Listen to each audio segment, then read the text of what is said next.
Lena always loved her late-night walks through the forest near her home. The tall ancient trees and the soft rustling of leaves always brought her peace after long days. But this evening felt different. The air was colder, and the forest seemed darker, more alive. As she walked along the familiar path, Lena heard it, a faint whisper. At first she thought it was the wind, but the sound became clearer.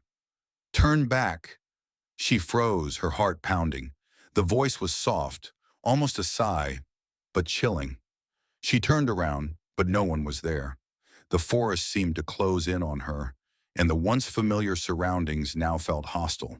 She quickened her pace, but the whispers followed her, growing louder. They multiplied, overlapping in a sinister chorus. "You don't belong here.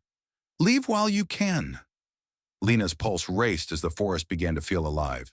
Shadows danced at the edge of her vision, disappearing whenever she turned her head. The path she knew so well was now fading into the mist, leaving her disoriented and terrified. The whispers suddenly stopped. An unnatural silence filled the air. Lena froze when she saw it, a figure standing ahead of her in the fog. It was tall and cloaked in shadow, its face obscured by a hood. It raised a skeletal hand and pointed directly at her.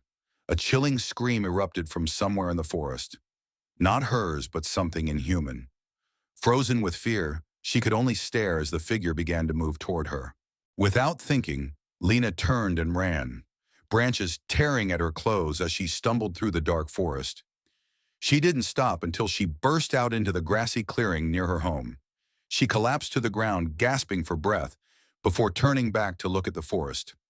The fog was gone, and everything seemed calm again. But in the distance, standing among the trees, she saw it, the figure still watching her.